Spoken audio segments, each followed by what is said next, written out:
Okay, TJ, that's enough, baby. You have to constantly do it.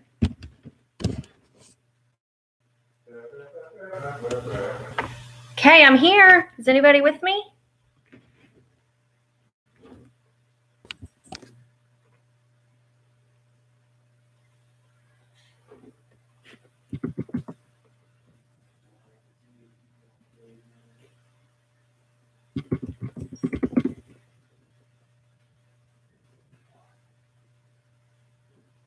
Hey, Christina. Hey, Sammy. Can you hear me okay? I have like these weird headphones so that I guess I won't distract everybody. Can you hear me? Yes. Yay. Okay. So I'm going to wait a couple of minutes. Looks like we have 4 people on, so I guess we have Sammy and Christina. And I don't know who else. It's a surprise. My messy hair. It's crazy looking. So you're probably going to hear my family because they're about to eat dinner. So we're about to get started. 3 people on. What an exciting chapter, chapter 12. Who knew that the wizard could die so easily? I mean, all it took was a bucket of what? What did it take for the Wicked Witch to be no more? All it took was a bucket of... What is that, Sammy? Is that a spider?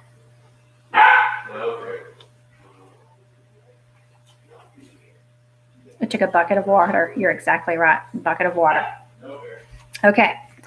So, it's still 6:59. We'll give them a couple of minutes. See if anybody else wants to come on. I don't know if I disappear. I'm going to share it somewhere else. Maybe somebody else would want to watch it. I don't know.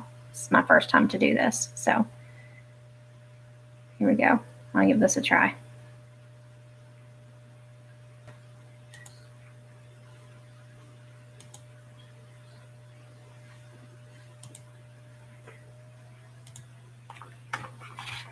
Okay.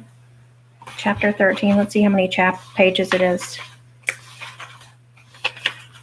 Oh, it's a short one. So we'll probably be done pretty quick. Did I say wizard? I meant witch. The Wicked Witch. Yeah. The Wicked Witch was destroyed by a bucket of water. And why would Dorothy think to put water on her? Do you remember? Why did she put water on her?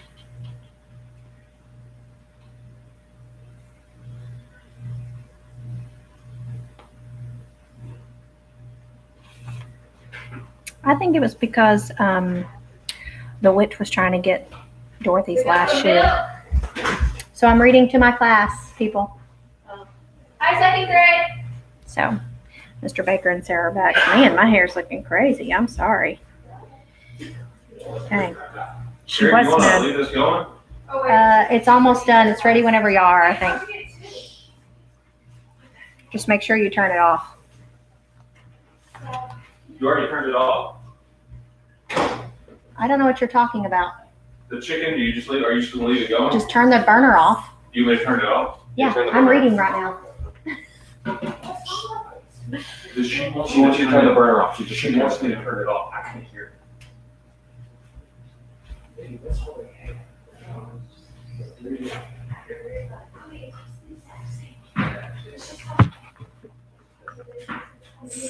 Okay. 7:02. What should I wait for? 7:04. I'll wait till 7:04. We'll see what happens. 7:04. Give people just a little time to click on there. Y'all did a great job on your math tests and your math facts and reading King Tut. Is that a kitten, a cat in a box hopping out? Yeah, so cute. I bet Lena would like that. We know how she feels about cats.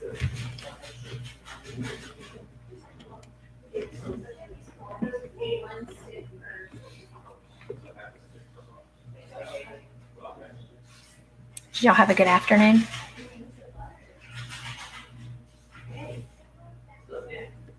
What about, did y'all play outside? My kids tried to play outside, but it was so humid. They felt like they were melting, like the witch. They felt like they were melting just like the Wicked Witch. So they went outside for just a couple of minutes, and then they came back in the house over and over again. So they tried to play outside. It wasn't good.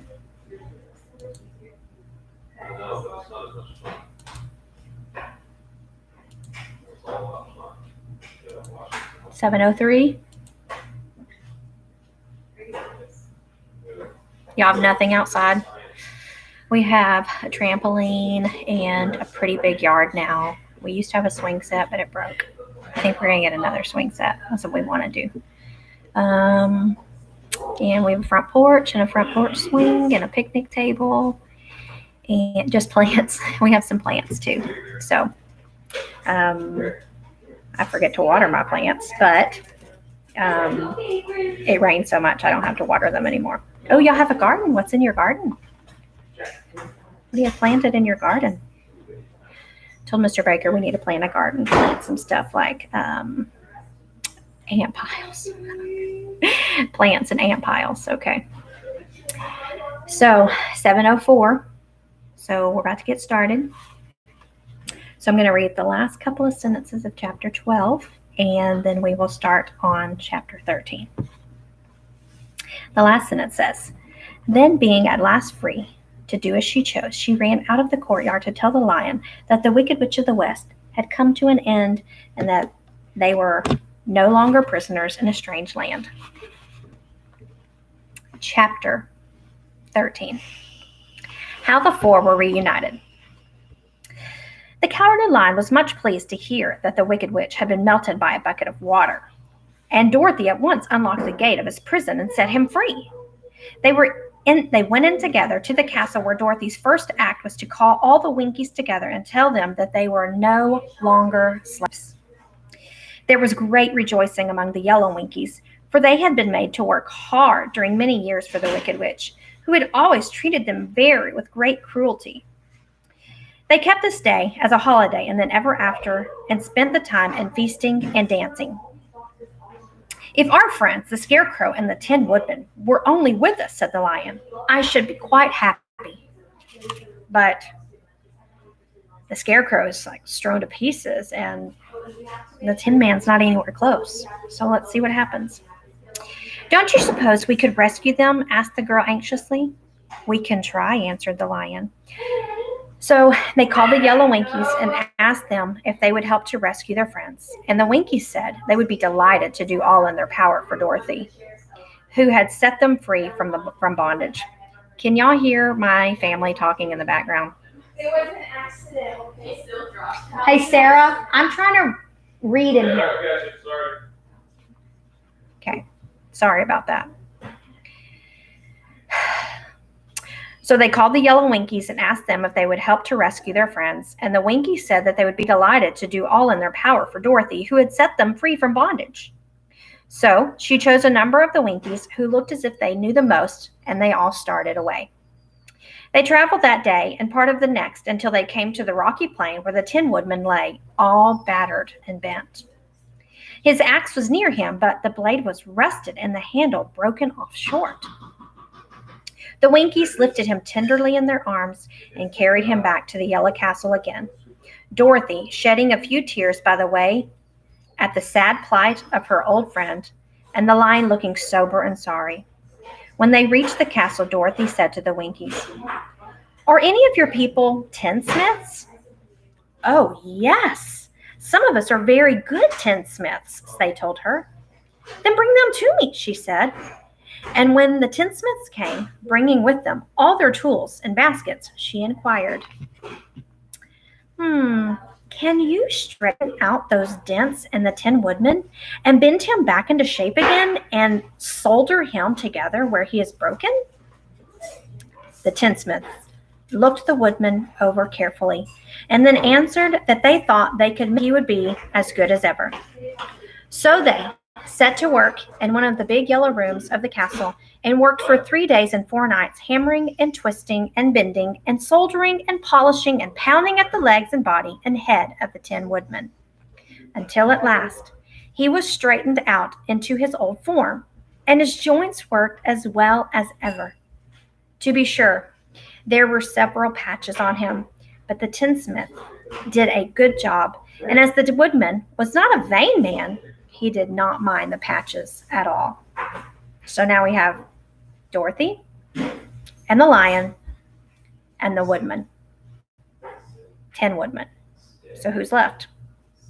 Before they're all put back together, who are we waiting for? Let's find out. When at last he walked into Dorothy's room and thanked her for rescuing him, he was so pleased that he wept tears of joy, and Dorothy had to wipe every tear carefully from his face with his apron so his joints would not be rusted. At the same time, her own tears fell thick and fast at the joy of meeting her old friend again, and these tears did not need to be wiped away. As for the lion, he wiped his eyes so often with the tip of his tail that it had become quite wet, and he was obliged to go out into the courtyard and hold it in the sun till it dried. He didn't have a handkerchief or a tissue, so he had to use his tail to wipe his tears. "If we only had the Scarecrow with us again," said the Tin Woodman when Dorothy had finished telling him everything that had happened, "I should be quite happy." Now, why would he be happy? He doesn't even have a heart. And the lion, why would he even be like standing up to this wicked witch? He doesn't have any courage. And the Scarecrow, he has no brain at all. And now he has no body. "We must try to find him," said the girl. So she called the Winkies to help her, and they walked all that day and part of the next until they came to the tall trees and the branches of which the winged monkeys had tossed the Scarecrow's clothes. It was a very tall tree, and the trunk was so smooth that no one could climb it. But the woodman said at once, what could they possibly do if they can't climb it because it's so smooth? How could they even get to the clothes? "I'll chop it down, and then we can get the Scarecrow's clothes." Now, while the tinsmiths had been at work mending, they could have made a ladder. That would have been a good idea. They're going to chop it down. Now, while the tinsmiths had been at work mending, the woodman himself, another of the Winkies who was a goldsmith, had made an axe handle of solid gold, and it fitted in the woodman's axe instead of the old broken handle. Others polished the blade until all of the rust was removed, and it glistened like burnished silver. As soon as he had spoken, the Tin Woodman began to chop, and in a short time the tree fell over with a crash. And when the Scarecrow's clothes fell out of the branches and rolled off onto the ground, Dorothy picked them up and had the Winkies carry them back to the castle, where they were stuffed with nice, clean straw, and behold, here was the Scarecrow, as good as ever, thanking them over and over and over again for saving him. So it wasn't the straw that made him the Scarecrow. They needed his clothes, and then they could use fresh straw to turn him back into the Scarecrow. Now that they were reunited, Dorothy and her friends spent a few happy days at the Yellow Castle, where they found everything they needed to make them comfortable. But one day, the girl thought of Aunt Em and said, "We must go back to Oz and claim his promise." "Yes," said the woodman. "At last I shall get my heart, and I shall get my brains," added the Scarecrow joyfully. "And I shall get my courage," said the lion thoughtfully. "And I shall get back to Kansas," cried Dorothy, clapping her hands. "Oh, let us start for the Emerald City tomorrow." This they decided to do. The next day they called the Winkies together and bade them goodbye. The Winkies were sorry to have them go, and they had grown so fond of the Tin Woodman that they begged him to stay and rule over them in the Yellow Land of the West. Finding they were determined to go, the Winkies gave Toto and the lion each a golden collar, And to Dorothy, they presented a beautiful bracelet studded with diamonds. And to the Scarecrow, they gave a gold-headed walking stick to keep him from stumbling. And to the Woodman, they offered a silver oil can inlaid with gold and set with precious jewels. Every one of the travelers made the Winkies a pretty speech in return, and all shook hands with them until their arms ached. Dorothy went to the witch's cupboard to fill her basket with food for the journey, and there she saw a golden cap. She tried it on her head and found that it fit her exactly. She did not know anything about the charm of the golden cap, but she saw that it was pretty, so she made up her mind to wear it and carry her sunbonnet in the basket. Then, being prepared for the journey, they all started for the Emerald City, and the Winkies gave them 3 cheers and many good wishes to carry with them. And that's all of chapter 13. Oh, what a way to end. It ended kind of just no cliffhanger like normal. So now not only does Dorothy have the special shoes, now she has a special golden cap that she can wear. And so the golden cap has magical powers.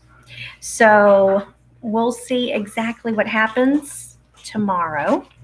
Tomorrow is chapter 14, and it is called The Winged Monkeys. And that's all we have for tonight. So y'all have a great evening, and I will see you tomorrow night with Wizard of Oz, chapter 14, The Winged Monkeys. Have a good evening. Love you guys. Bye. Okay, take 2.